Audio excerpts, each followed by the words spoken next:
too many people, I looked around at other young filmmakers, and too many of them were trying to make their movie sets look like a professional movie set, but they didn't have any of the money or the resources to actually make a proper movie under those conditions.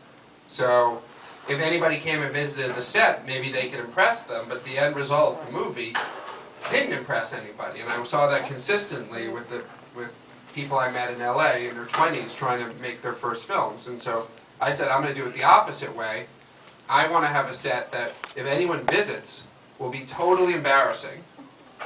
But the end result will be something we'll be proud of. Which is a great concept until you're shooting in a bar and suddenly you realize you know a few people there and they're all looking at you like you've lost your mind, and you have to somehow sort of keep your confidence and keep going. Also because, you know, it is not an easy business. My sound guy, who was the only person in the crew who had actually ever worked on a movie before, would remind us, you know, on almost a daily basis that nobody was ever going to see our movie. You know, he would say it in a nice way. He'd say, you know, this is, it's a cute movie. I think you're doing a good job, but let's face it, nobody's ever going to see this. You know, so that was like as good a compliment as we would get during the production.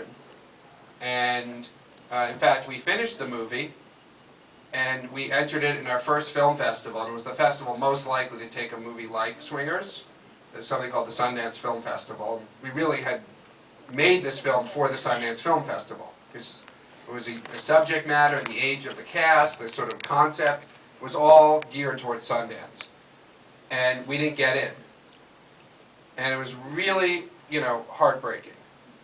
Because we didn't get into Sundance, we weren't going to get into any festival, and the sound guy was going to have been right, that nobody's going to see our movie.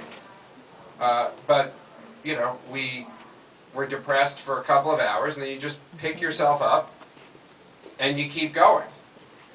And we eventually did sell the movie, and it became a huge hit, and it launched my career.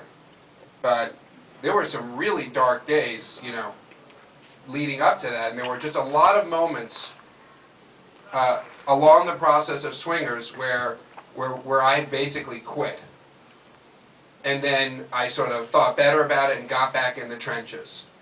And there was, you know, 2 months before we started shooting the movie, there was a deal that couldn't be made. Someone was asking me to do something outrageous that wasn't fair and wasn't right, and I walked away from it.